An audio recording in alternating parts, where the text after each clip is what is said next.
strange Hawaiian island except Kauai and Lanai. When plantation owners tried to bring mongooses to Kauai, the residents were so opposed that they boarded.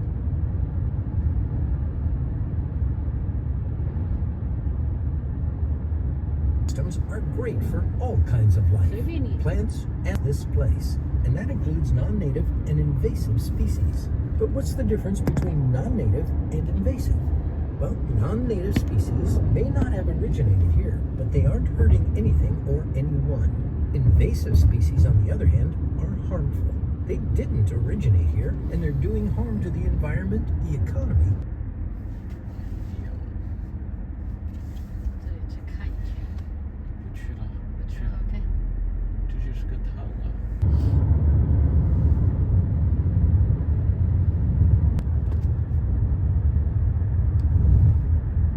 Ahead is the town of Waimea, where Hawaii's cowboy culture got its too. A man named Choro Nakasone brought them from Okinawa, Japan in the early 1950s. Nakasone gave them to his friend Tasuke Tereo, who missed seeing the blossoms in Japan during the springtime. Word spread of the beautiful trees, and soon there were cars lined up to see them. Nakasone's daughter Jerry would drive with her father to the local bakery to buy pastries for visitors wanting to see the trees. They homebrewed coffee.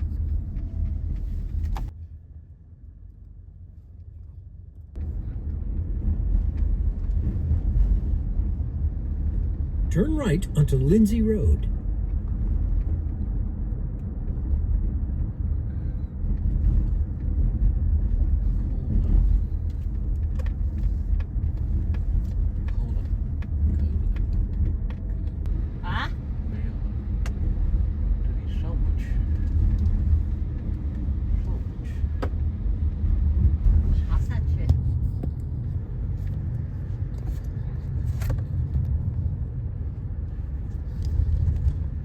Today, the Parker Ranch has about 130,000 acres spread across the island and is considered one of the largest cattle ranches in doubt about Analealoha Lindsay Perry Fisk, one of the most interesting and colorful Hawaiian women of the 20th century.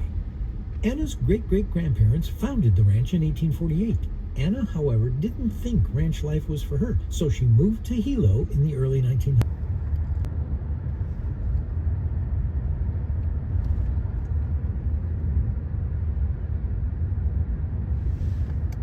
Turn right onto Kahala Mountain Road.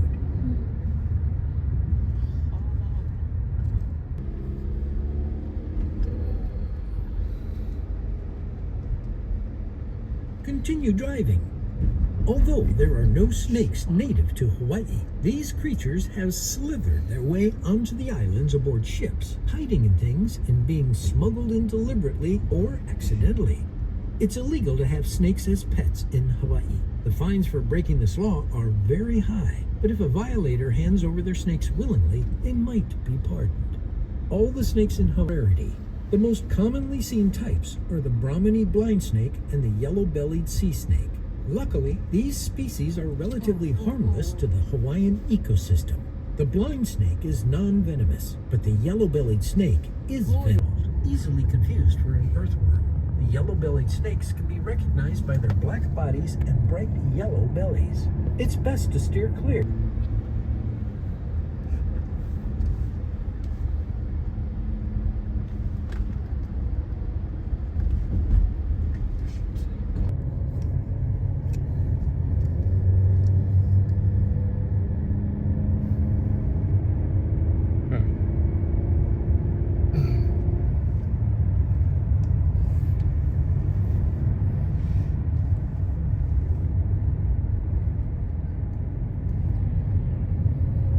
Continue driving. Hawaii's official aquatic mammal is the humpback whale. Every winter, thousands of humpback whales travel to Hawaii's warm, shallow waters to mate, give birth, and raise their young. Between November and May, it's whale season in Hawaii. For Hawaiians, the humpback whale is very culturally important. You'll find their images on many Hawaiian emblems, like the trade dollar. They believe that whales are mouth, and when they hunt, one of their methods is called the bubble net technique. Imagine several whales swimming in a tight circle till they're trapped in the middle. Then they swim through and eat all the trapped food.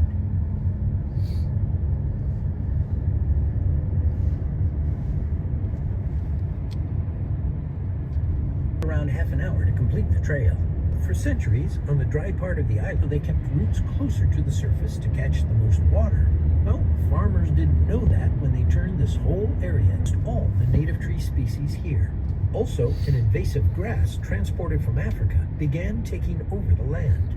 The cows from hooves and the African grass. Trees like alapepe, ala'a, mamane, and ohia trees thrive here. Birds like the pololu and ualalai. Park in the turnout on the left to visit the sanctuary, or continue driving.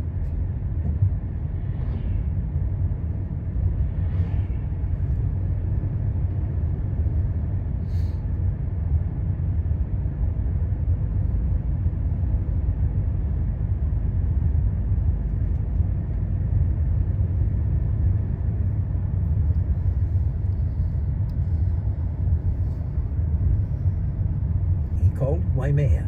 One is here, one is on Oahu, and one is on Kauai.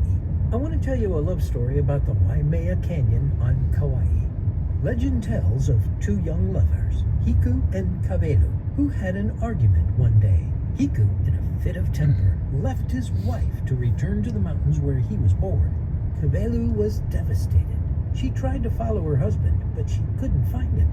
She went back to the beach and, in her despair, concocted a plan. He would venture into the realm of Poe, the last self into Waimea Canyon. This is where the spirits of the recently departed were. He wandered the canyon until finally he found his beloved. He begged her to return with him. Kavelu touched the rope and immediately returned to her worldly body. They went back up to the canyon together and lived in peace for the rest of their lives.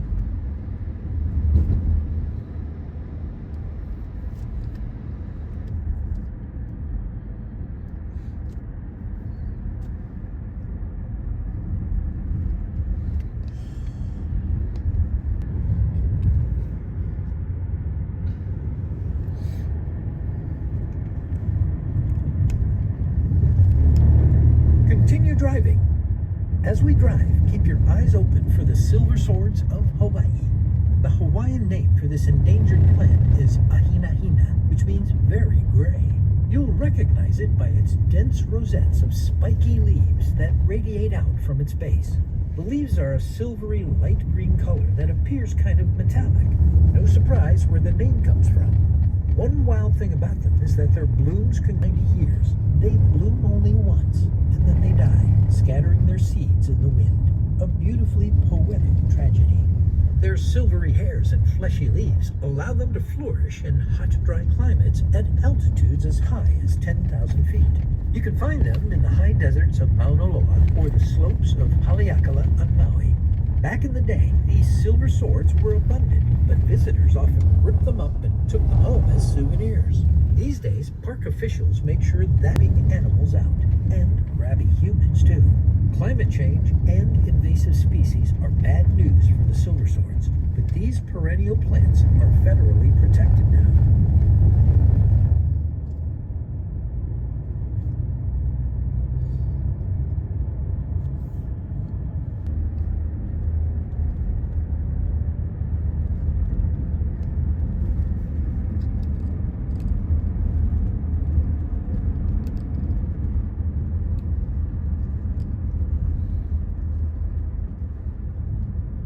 Crevices, and it has breathing pores that block toxic volcanic gases.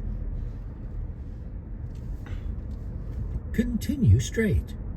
If you keep your eyes peeled, you might notice flowers that look a little like they were cut in two.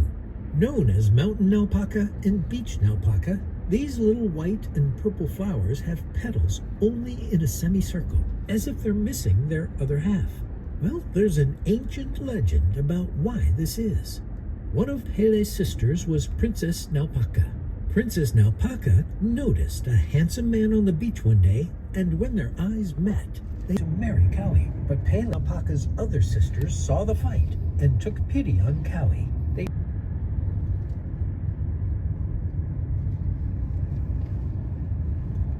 a note which read, "Please take the sand and put it back. I pray that once I send it back, my bad luck will go away." And Murray wasn't alone. Hundreds of packages arrived from all over the world like this: sand, rocks, and shells with desperate letters attached. Some say Pele's curse was started by... But who knows? Are you willing to take that chance?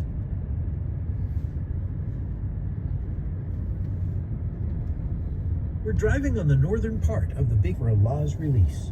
Haleakala today is known as Vauakua, a sacred place of the gods, and a sunrise in that park is gorgeous. It's straight. A few fun facts about Hawaii. Lived off the sea at first. They also suited their local environmental conditions. Fishers who could catch large quantities of fish were believed to possess... Continue straight. One of the most fascinating things within Hawaiian mythology is the Omakua.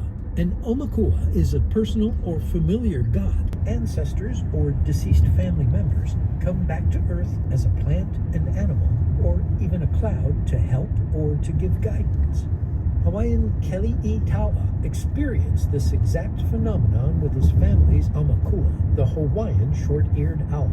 He said, "When my son was in his mother's womb, the owls started coming to our house in hike owls galore." What's wild is that his ancestors going back to his great-great-grandmother had also had experiences like this. Maybe there's something to it after Hawaii helped the journey, but what a feat. Although the rumor is that they live in caves or underground lava tunnels, these Hawaiian hoary bats actually love to hang out in trees. When the sun starts to set, they'll fly away from their trees to find moths to eat. The opeapea is the only native land mammal native to these islands, and the only one that hasn't moved out. They're endangered though. Habitat loss has devastated the population, as have collisions with cars, and pea means half-leaf. The bat got this name because each assault. Then in 1810, Kamehameha amassed the largest armada Hawaii had ever seen. He had foreign-built schooners and huge war canoes armed with cannons, and they all focused their sights on Kauai and Ni'ihau. King Kaumoali'i saw this and decided he couldn't win a fight. Instead, he made a deal with Kamehameha. He would join the unified kingdom of Hawaii, but he would continue to rule over his islands. After his death, however, Kamehameha or his heir would rule Kauai and Ni'ihau. When Kamehameha I died in 1819, Hawaiians thought Kaumoali'i would seize the opportunity to break away once again from the united Hawaii. So King Kamehameha II and his mother, Ka'ahumanu, invited Kaumoali'i to board their ship. Then they sailed to Honolulu.